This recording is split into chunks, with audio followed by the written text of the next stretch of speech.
Okay, so my presentation is not a beginner presentation. It's for people who know what Bitcoin is. And at our meetups, we generally don't know who's going to come. So I did prepare it as an advanced presentation. However, I realized that there's going to be a lot of questions if I don't, kind of elaborate on things.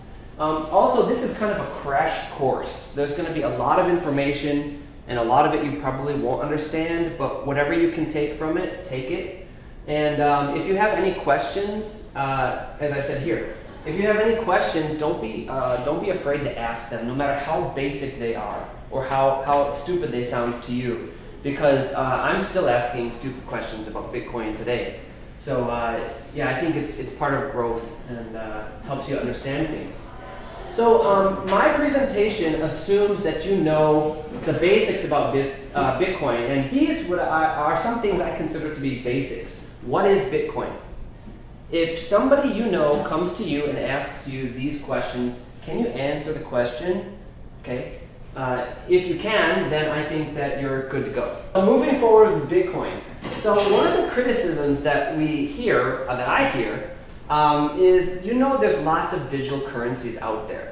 And so people see Bitcoin and they think, gosh, that was the very first digital currency created. It's really old. It was created in 2009, 2008. So that's obviously outdated, right? The technology, that's old. You don't want to buy a computer from 2008 today. It's too slow and junky, just like Bitcoin. It's slow and junky. It's like a dinosaur. Okay, so why Bitcoin? Well, firstly, Bitcoin is open source. What open source means is that exactly how it works is free information, completely open for anybody to look at and see the code, okay? And today, Bitcoin has never been hacked. Okay, so Bitcoin has been free and open. It's been running since 2008. That's 10 years now, and it has never been hacked. And today, how much is a Bitcoin worth? About $6,500 right now. So you would assume that many people would like to hack Bitcoin if they could. They would like to steal Bitcoins if they could. It's worth a lot of money, okay? But they have not been able to do that. Side note, you might have heard that people have hacked Bitcoin, but it's not right. They've hacked websites that are keeping Bitcoin for you. Okay, that's totally different. They're hacking the third-party system that Bitcoin is trying to avoid to have you use. Some background experience for me. I actually started in cryptocurrency in 2017. Bitcoin was $1,200 for one Bitcoin at that time. When I jumped into the scene, I was like, that's too expensive. Why would I want to buy Bitcoin when I could buy one of these other ones, which is like 12 pennies, for one? I mean, if it ever goes up to this price, then I'll be set. So I actually wasn't a big fan of Bitcoin in the beginning. I kept buying these altcoins. And I'm hoping you'll understand a little bit why I am now a fan of Bitcoin and not so much a fan of most altcoins, like 99.9% of altcoins. I'm not a fan. Okay, so there's 4 aspects of Bitcoin that need to improve. By the way, I came up with this list by talking to other people in the Soul Bitcoin group. So everybody gave their own opinion, and I just took kind of like the most popular ones. So number 1 I chose is education. So education is really important in the Bitcoin community here. And I'm going to elaborate on each of these points later. The second one is user friendliness. Okay, that's a really important aspect of Bitcoin that needs to improve. Scalability. That is the increasing number of people using Bitcoin. Okay, right now this is a big problem for Bitcoin, I think. And privacy and fungibility. Privacy is, right now Bitcoin is, actually I explain this later. But fungibility, I'll tell you, is your ability to spend Bitcoin without having somebody say, oh, your Bitcoins are no good, they're dirty, so I want these Bitcoins. every Bitcoin should be equal. One Bitcoin should always equal one Bitcoin, and not one Bitcoin should be worth less than another Bitcoin. That's fungibility, your ability to spend it equally. An honorable mention would be decentralized mining. So again, I'll explain this right now. Actually, I start with this one. So for the mining one, I wanted to show you a picture. These are Bitcoin computers. These are called ASIC miners. So this guy, Jihan Wu, he's Chinese. He's very famous in the Bitcoin world. Okay, he founded a company called Bitmain. So a long time ago, he said, listen, I want to make the most Bitcoins, so I'm going to spend my money and I'm going to develop a computer. The only job of this computer is to try to solve the math problem so I can be the first one to create a block and I can receive the Bitcoins. And so he developed it, and he was the first person to do this, and it paid off big time. So people started buying these miners from him, and he started to create his own company, Bitmain. And what they do is they also use the miners to find Bitcoin. And it's super fast. It's so fast that you actually, today, you have to use one of these computers. You cannot use your laptop anymore. Otherwise, you will not find a Bitcoin reward in your lifetime, or your grandchild's lifetime, maybe. Okay. So yeah, he graduated from a good university. Okay, so one that's good. Best one in China, right? Yeah. Yeah. So decentralized mining. So this is a problem because he was the first to do this. Everybody's buying his miners, and he has the most of them, right? So that means that he has a very large percentage of the probability that he's going to win the reward. And we can't really have one person having a lot of power to win the reward. Otherwise, he can kind of break Bitcoin if it gets to be too bad. Today, it's not that bad, but it is something that we're like, we'd like it to be a little bit more decentralized. That's my honorable mention. So education. So to what end was your question? To what end would we like education to be improved in Bitcoin? I think that these 4 points kind of address that. 3 points, 4 points.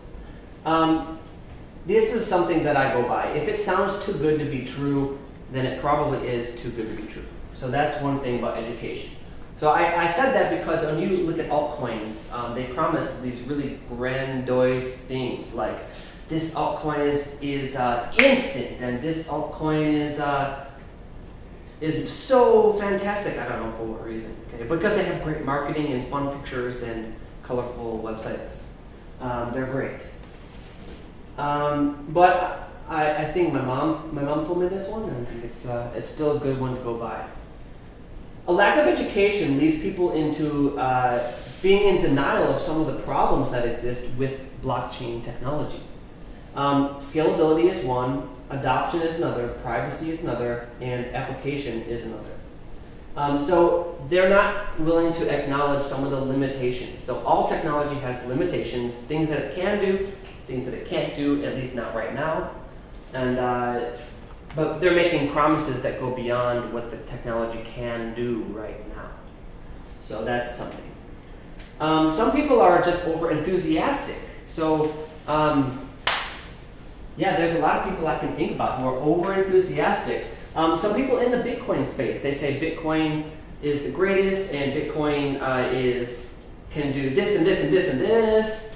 Okay, but there are kind of dishonest reasons for those. I guess I'm being too vague for you. Okay, I'll skip that. Some people are just deceitful; they lie to you. And some people just don't know any better. So to what end is what we would like education to be is that this is a new technology. So we would like people to understand the technology to the extent where they can start to, it can sink in and they can be like, okay, we had an idea to use this blockchain for this purpose, but we now realize that it doesn't really work because we run into a problem. Okay. So that's the end of the education. You understand? It's like the more people that understand the technology, what it is, how it works, then the better off we are to have realistic expectations of the technology.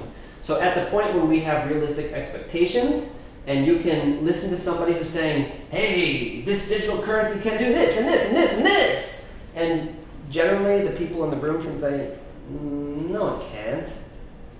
That's the level that we would like you to be at. So, okay. Next one. Oh, this is a good one. Yeah. All right. So I saw this. I was out working, and this is a quote from Bill Gates. I like Bill Gates, but this quote makes me I don't really respect this quote very much. If you can't make it good, at least make it look good. If you can't make your technology good, at least just make it look good. I don't really respect that. I feel like that's what a lot of the altcoins are doing. So if I'm looking at altcoins, go back. Then I want to ask these three questions. What is the need? What are they trying to do here? How does having a blockchain, a decentralized ledger, how does it solve that problem? And can there be another solution that solves the problem, which is more valuable? Okay, that's a kind of a big one, because if you don't want to use Bitcoin, you can just use PayPal, right? But they're not exactly the same, and Bitcoin addresses a problem that PayPal does not, which is trustlessness. When you use PayPal, you have to trust PayPal. You send it to a recipient, and if PayPal doesn't want you to, they can stop you. With Bitcoin, if you have somebody you want to send money to, Bitcoin cannot stop you. Nobody can stop you. Okay, not your government, not your bank. Okay, they can't stop you. You can send it. It's trustless. User friendliness. Okay, to what extent would we like it to be user friendly? Can your grandma and grandpa use it?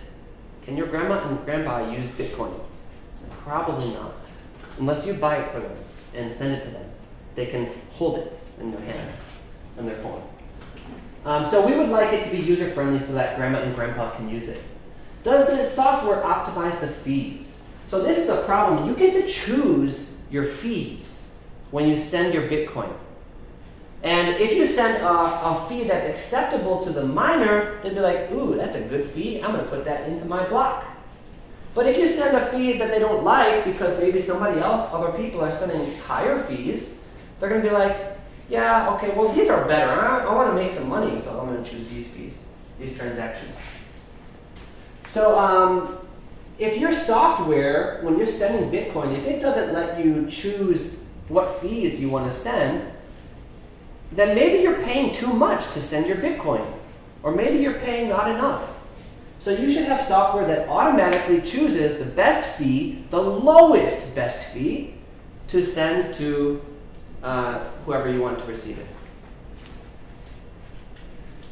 Yeah, and this is related. Is it sufficiently customizable? There's other options that you can use when you're sending your Bitcoin.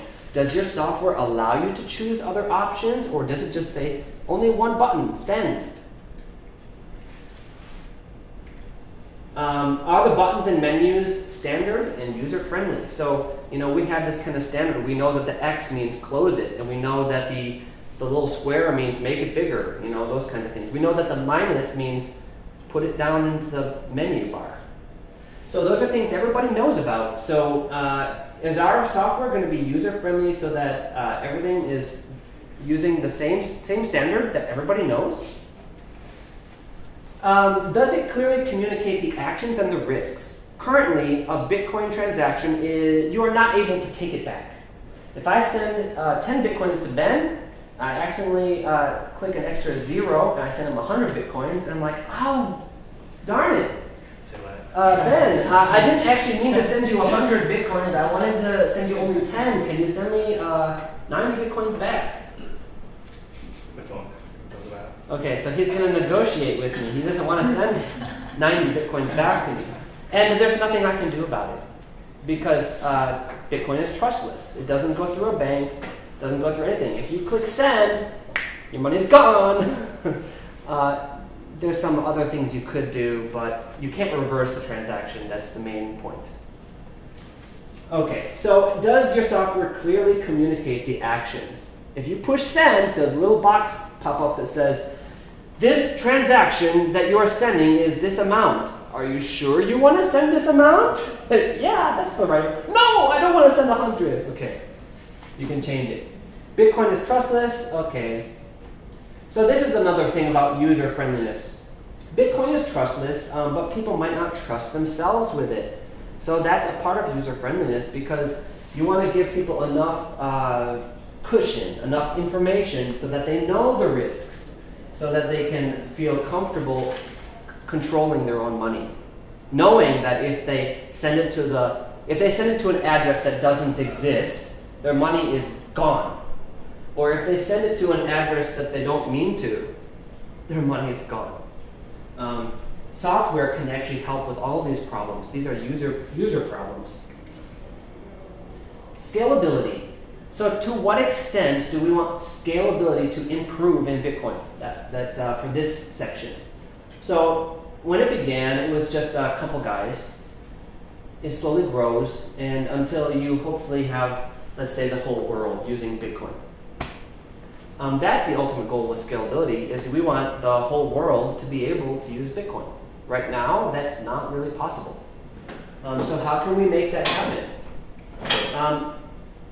Okay, so every transaction that ever takes place is recorded on the public blockchain.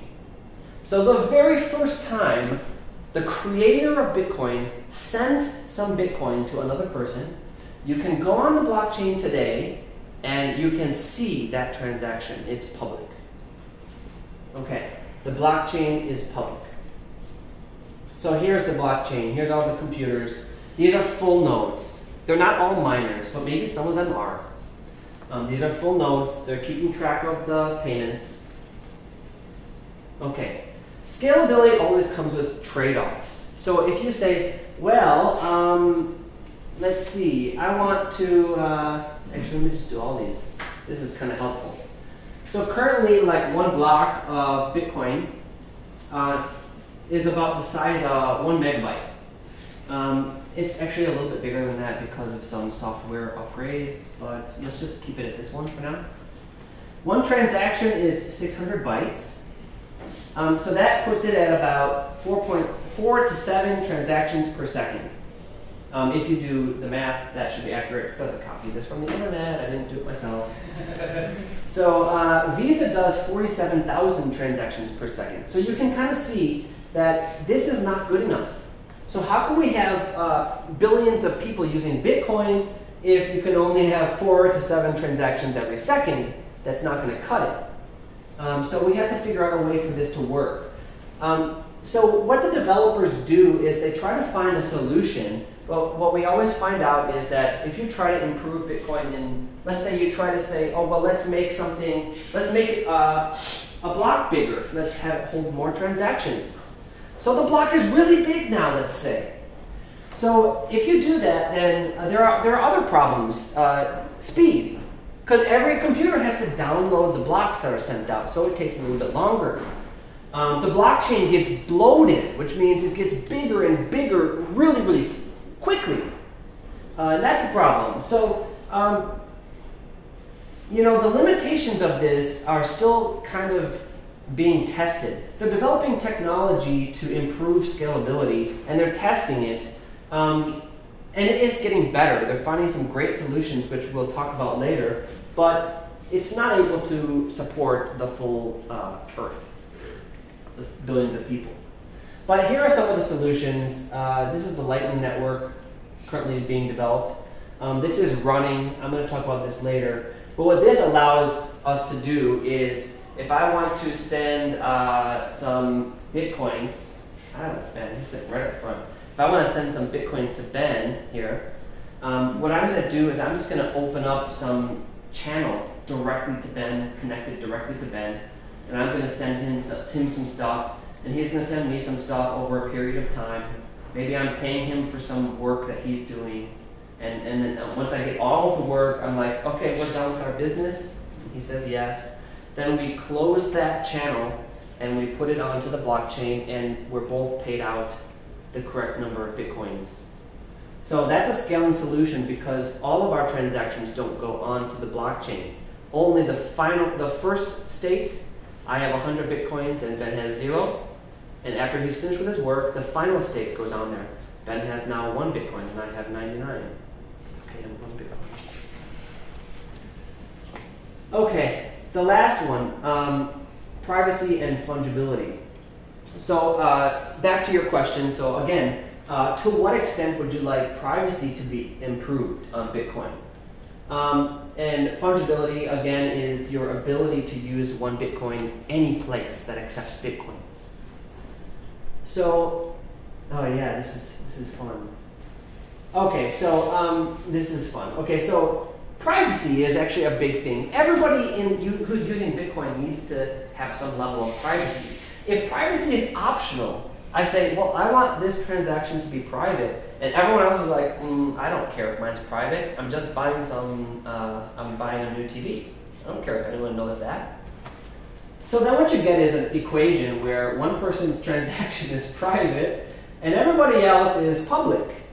And so what you can do is you can discover, using some clever mathematics, what the answer is here. Yeah. So that's not very private. So it really only works if everybody's using the privacy. So why is privacy important? Attacks. Currently, Bitcoin is pseudo-anonymous. So if you have a Bitcoin wallet, every time that someone says, hey, I'd like to give you a Bitcoin, what's your Bitcoin address? You show them your Bitcoin address. Now they can actually look into your Bitcoin address. It's your wallet. They can look into your wallet. They can see how much money you have in there. That's on the blockchain. You can do that right now. Okay? So actually, how can you keep your Bitcoin wallet private and also receive Bitcoin? The short answer is that you can just, every time you receive Bitcoin, you can use a different wallet address. There's no problem with that because there's more Bitcoin wallet addresses in existence than there are number of grains of sand on 100 Earths, kind of like that. Not exactly, but similar to that. It's a ridiculously large number. So there's actually, for Bitcoin users, they want to tell you never reuse the same wallet address.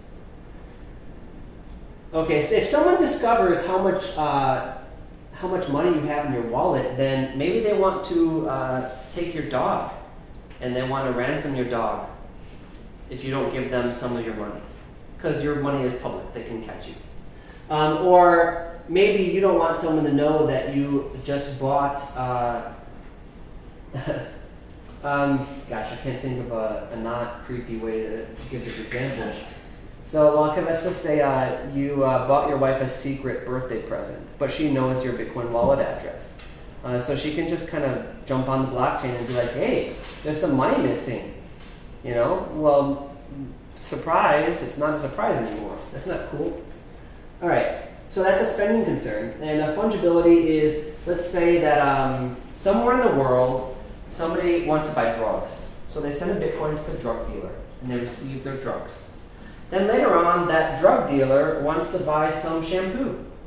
So he sends you some Bitcoin, and he asks you to give him shampoo. You do that, but you don't know he's a drug dealer. However, the blockchain knows because it's public.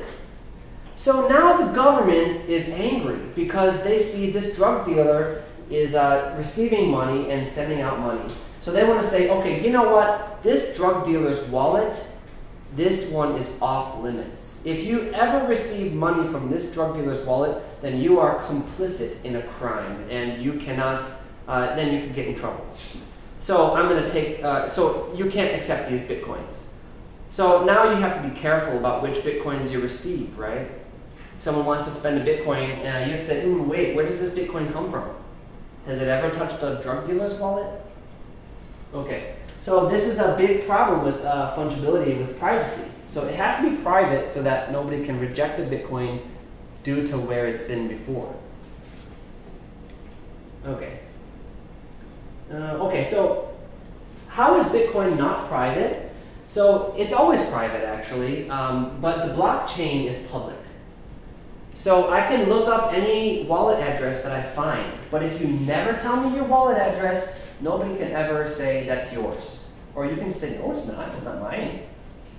Okay, so that's the privacy there. It's pseudo-anonymous. It's up to you to reveal your address. And there's other ways that you can be identified. Your IP address, your port number, and this is the one I just talked about, your address, your wallet. So the IP address, that's your computer connected to the internet. So if you send Bitcoins, then they might be able to identify you based on what your computer's number is on the internet. So there are ways to prevent them from discovering this. Okay, they have software out there, but not everybody knows how to use that software. I'm not going to read this. Okay, so these are the 9. I'm laughing because each one of these could be like a 30-minute presentation. These are the things that I was going to cover today, which I'm obviously not going to be able to do. So I'm going to skip through some of them very fast, and other ones that are more interesting I'm going to cover. Bitcoin, although it's was created in 2008, it's still being developed. It's always being developed. And if you stop learning about what's happening in Bitcoin, then you come back 3 months later or 6 months later, and suddenly you don't know what's going on. So that's why Bitcoin is always interesting to people like myself who are coming to the meetup regularly, because there's always something new to learn. Okay, so CoinJoin is something that covers privacy. Okay, so this is a picture that represents CoinJoin. I'm actually just going to give you the most basic explanation of these things. It'll be easier and better for you. CoinJoin, you can see a bunch of people wearing a blindfold, dumping money into a pot, let's say. That's what CoinJoin is. So what you're doing is you're having a transaction. You have one input, and you have 2 outputs. And that's common. That's how Bitcoin works. I want to send 50 Bitcoins to Ben, so that's my input. And then I don't want him to receive all, I want to send only 0.5 Bitcoins to Ben, sorry. But I have to send all 50 from my wallet. That's just the way the programming works. And so I want to tell the program I'm only sending this amount. So it actually sends all of the Bitcoins, and then it sends back the change to my wallet again. That's how the programming works. Okay. So what you can do is you can have a whole bunch of people who don't know each other. You can have them put in an amount of money, and then you can have all of the outputs be the same number. And so anybody who's trying to catch you for spending money, they only see that there's this number of output. They don't know who you're paying. Is my money going to Ben, or is it going to Calvin? Okay, so that's CoinJoin. It's a privacy feature. It allows people, it prohibits people from being able to discover who you're sending money to. And CoinJoin is actually not the only service that does this. There's lots of different ones. This is called a mixer. So they're mixing up all the money, all the funds together, and all the recipients. Okay, and they're sending out. The number has to be the same, of course, because if the number is different, they're just going to follow the number and just do the math, right? Okay, so these are some examples of these, and this is currently being used. It's finished. I mean, they might be making improvements on it, but you can use it today.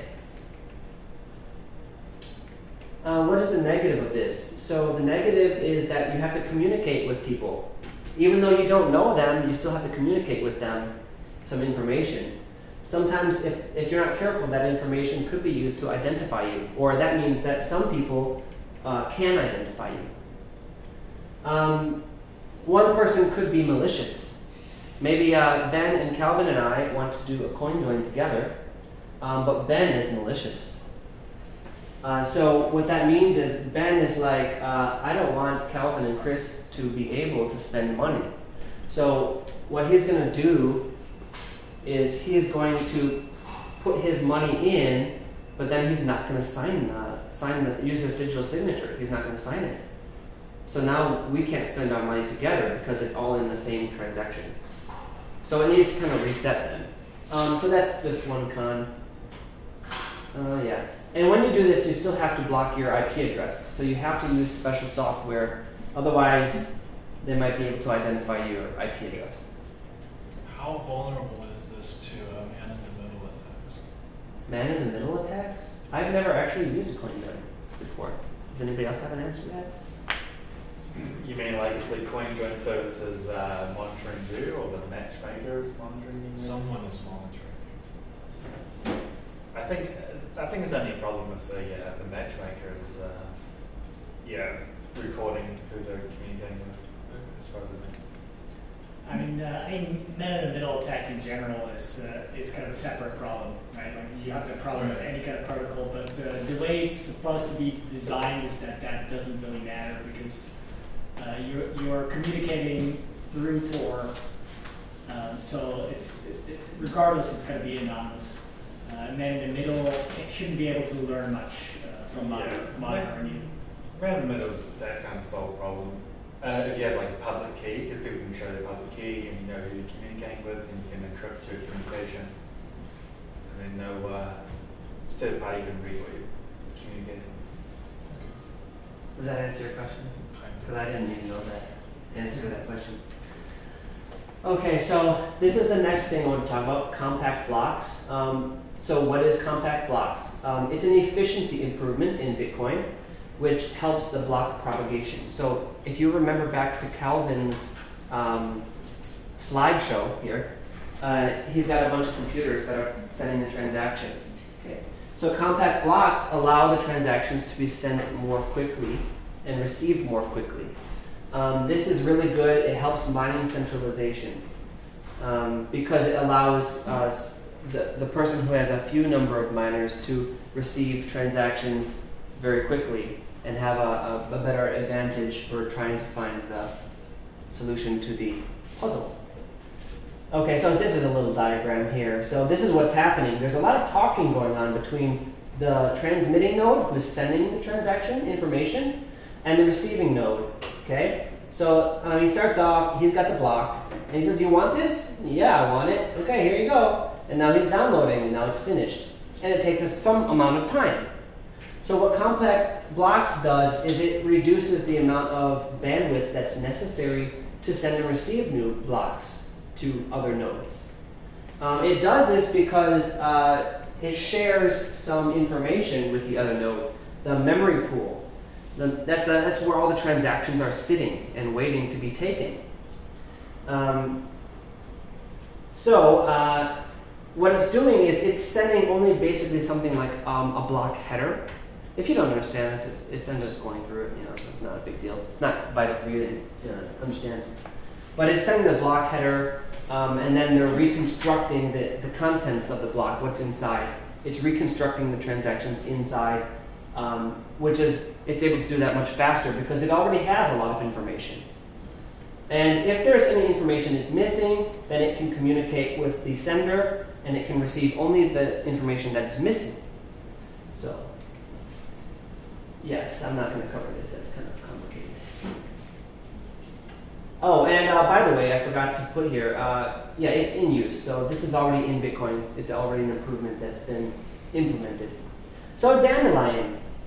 Dandelion is really cool. It's a privacy feature. It's not in Bitcoin yet. Ooh, skip. So it's not in Bitcoin yet, but it's already been proposed. It's in the end stages of development, and hopefully it's going to be implemented soon. And they're going to put this directly into the code of Bitcoin so that everybody will benefit from this, or everybody who decides to run the newest code, which is usually a lot of people. Okay, so basically what this is doing is it's adding some tricky ways to. Okay, so if everybody in this room is a full node, you don't have to count me here, don't worry about it. So if everybody in here is a full node, and I receive transactions, I'm going to tell the people who are closest to me first, "Hey, I got the next one. Hey, I got the next one. Hey, I got the next one." And they're going to slowly tell everybody until the people in the back of the room hear the transactions too. But what that does is it takes away some privacy. Because now what you can do is, if some of you are kind of spies and you want to know some information about me, which transactions I have, then maybe you can collude together and you can say, hey, I got this one, so did I. So that means I must be the source of the information.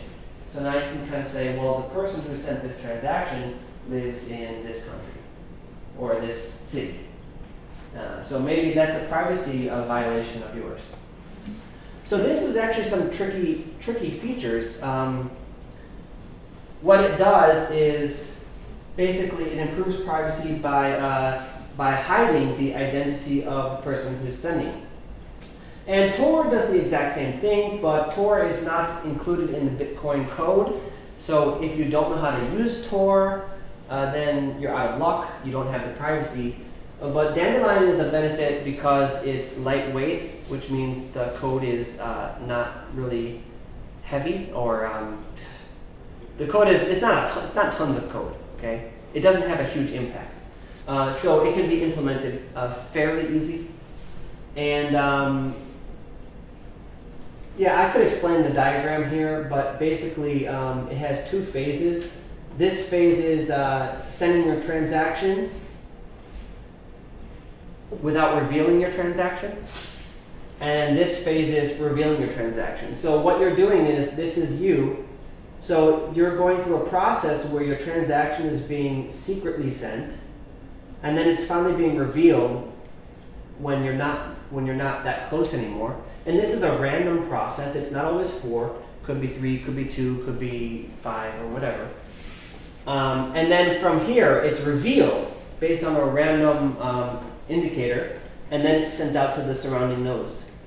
So that if people are spies, they're trying to find out who is sending this transaction information, they can't find you because Dandelion. Schnorr Signatures. This is a cool one. And the cool news today is that this was proposed to become part of Bitcoin. It was proposed yesterday. And everybody's really excited about this one because this is going to affect the size of a Bitcoin trend. This is going to help scalability in Bitcoin. What's my time?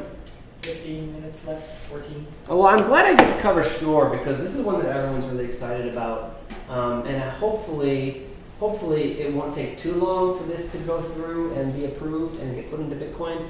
But we don't know exactly how long it'll take. Approved by whom? Good question. So approved by whom? So basically all the developers. So if I want to put Schnorr into Bitcoin, I have to find where the developers are working on Bitcoin, and that is currently a website called GitHub.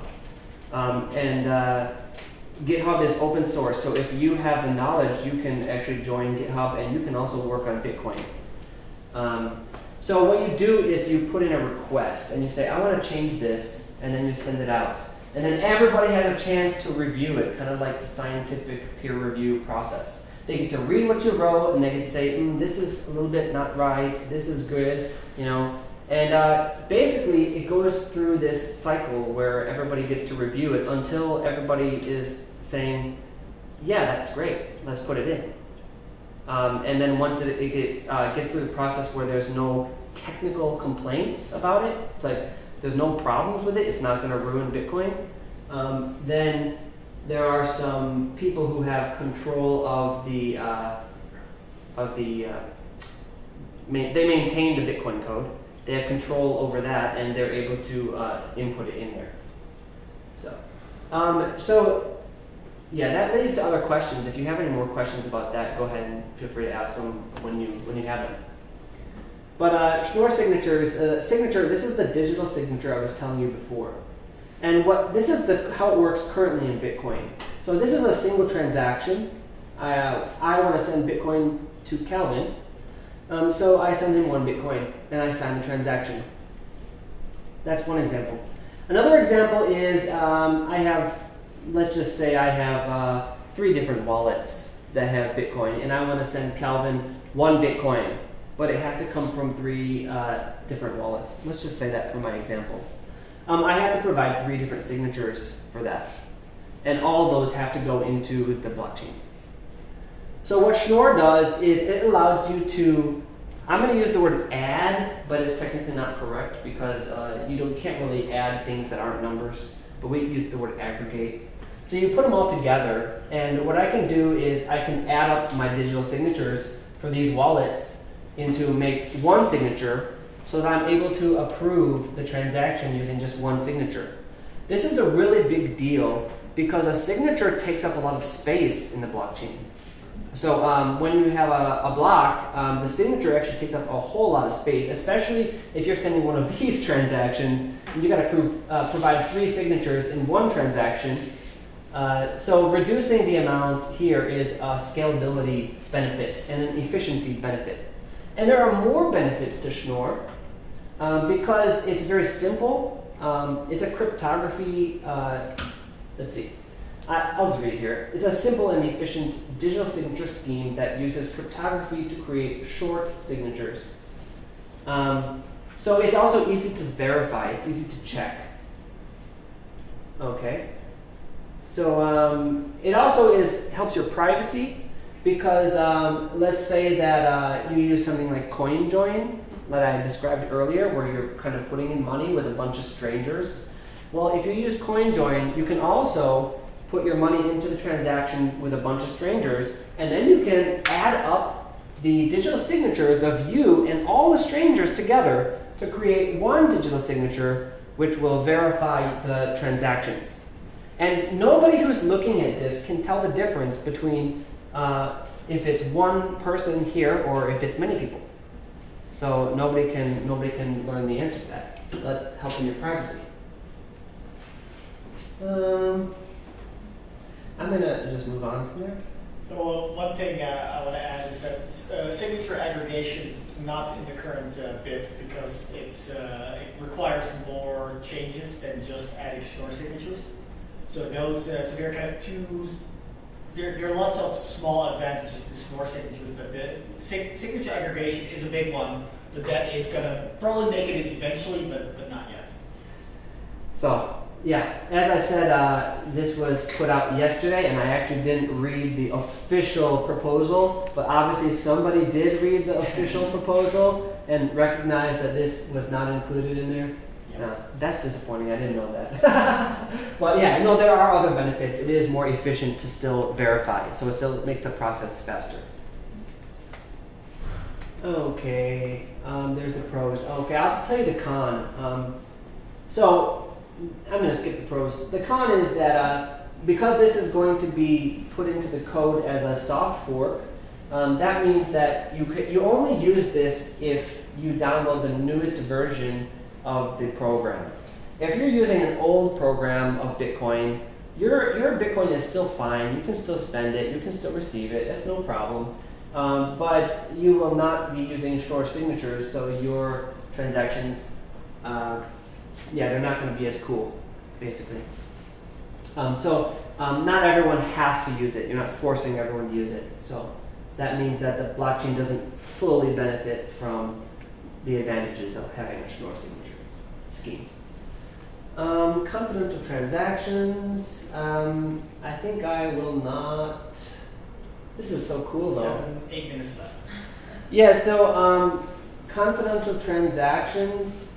Let me go to the bottom line first. So the bottom line is that confidential transactions are really cool, but they are not ready for development. I mean, they're not ready for putting into Bitcoin. They have a lot of more development to be done. And from people who are working on it, they expect that the developers are going to keep working on confidential transactions because it boosts privacy a lot. But right now it's not efficient enough to put on the blockchain because it slows down the verification process. Basically, what it does is it encrypts the outputs so that nobody can tell how much you're sending out. So that's actually really cool. So if I'm sending 1 Bitcoin to Calvin here, I put my transaction on the internet, and the concept of confidential transactions is that you're going to see some some gobbledygook. You're not going to see that I'm sending him 1 Bitcoin. You're only going to see that something is going from me to Calvin, and you don't know what, you don't know how much. So the problem with that is that because it's masking the amount, that means it's also difficult for the full nodes to verify the amount. They can still do it, but it just takes longer. And it takes too long. It slows down the process too much, to the point where it's not really practical. So right now, when it was first proposed, they had it at about 16x. I looked up the real number. They had it about 16x. It was 16 times slower. But they've improved it. They've been working on it. And now it's only 5 times slower. And as a little noteworthy point here, so Bitcoin rejected this improvement, this privacy improvement, because it's too slow. It slows down the process. And that means it's kind of difficult for people to spend transactions. But altcoins are coming out being like, hey, we're private because we're using concepts similar to this. But actually they're not. Theirs are much worse. They're using ones that are very, very slow. So Bitcoin essentially rejected technology that is better than altcoin technology in privacy, but it's not good enough for Bitcoin because we want to, it's a really big cryptocurrency. Lots of people are using it. So they really care about the money that you have when you have Bitcoin. They really care that it's going to be secure, and they just want to make sure that if they're going to improve it, that it's going to stay secure and that it's not going to break. It's not going to, nothing bad's going to happen to it. Okay, so I gotta 5 minutes by my clock. That's enough for Lightning Network. Pretty easy concept, this one. So Lightning Network is too cool. It's so cool. So this is a scalability technique that I touched upon in the beginning. I already mentioned it basically. If I want to spend some Bitcoin, let's say Calvin here owns Starbucks coffee shop. Yeah. And I like to buy coffee every day before I go to work. But I don't need to use the blockchain to buy coffee from Calvin every day. Because if everybody's buying coffee every day, then that means that thousands, millions of people are buying coffee, and then the blockchain gets bloated, it gets really big, fees go up because everybody's trying to get their transactions into the block, and then it's like, do I really want to buy a coffee for $5 when I have to pay a fee that's like, I don't know, $1? It's kind of like, it's not worth it, right? So I would want to keep the fees down, and Lightning Network helps with that. So what I can do is I can open a channel directly to the business, which is the coffee shop. This is just a kind of a common example I'm using. And then I can put some of my money, like 1 Bitcoin, into my wallet on the Lightning Network. And the coffee shop has also some money in his, same amount at least, cannot have less.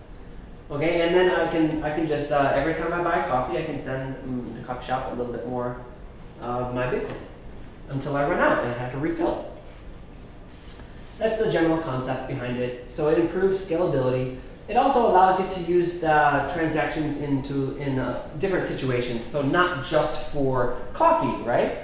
So I could have an online business, an online gambling website, let's say. So every time you click the button which pulls the slot machine, you have to pay a very small amount of money.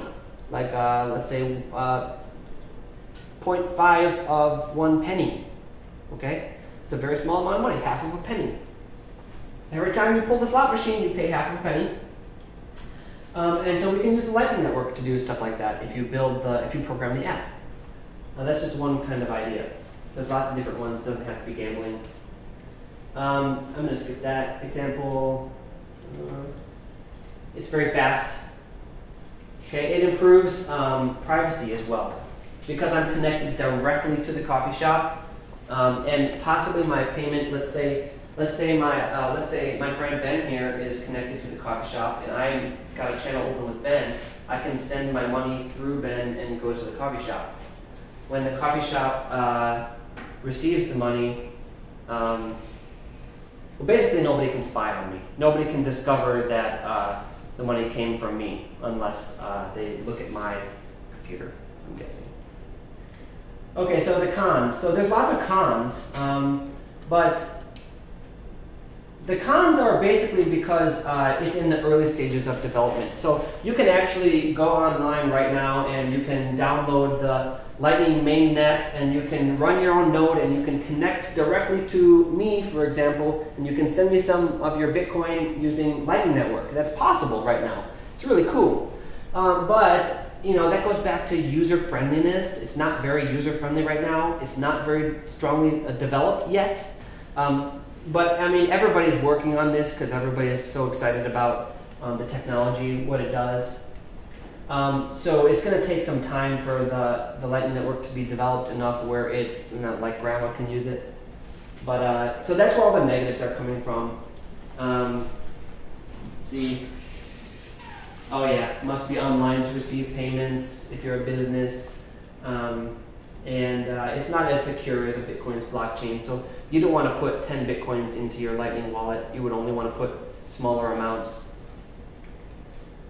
I'm going to skip this. This is just kind of an example of the Lightning Network being used.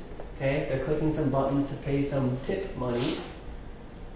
They're choosing the amount. They're saying pay it. And it's all done. Okay, I'm going to skip this. This is quite difficult for me to understand even when I was looking at it. And we're out of time. So the last thing's MAST. It's not stuff. Taproot, I didn't touch on. By the way, Ruben knows about these things very well. So when I was searching online and I was researching, I actually took Ruben's explanation of Graftroot. I found it online. He summarized it really well. The developer, the cryptographer who's very well known, who wrote Graftroot, commented below the explanation. He says, "That's a pretty good summary." I'm like, okay. Wish I would have known that before I did my own searching. Okay, so these are the improvements. And so this is my whole process through Bitcoin. So I started off being like, no, that's too expensive. Wow, look at all these cool things. Wait a minute, there's some problems. These things are okay though. Wait a minute, there's some problems. This is just my personal process, okay? If you like these coins, I don't judge you, okay? I'm just telling you this is my process through it. Yeah, that's it. The end. And so there's no time for questions, but my whole presentation was open for questioning. So if you didn't ask questions during the presentation, you just missed your chance. Well, you're still around, right? People can still approach you, ask questions. All right, well, thank you all for coming.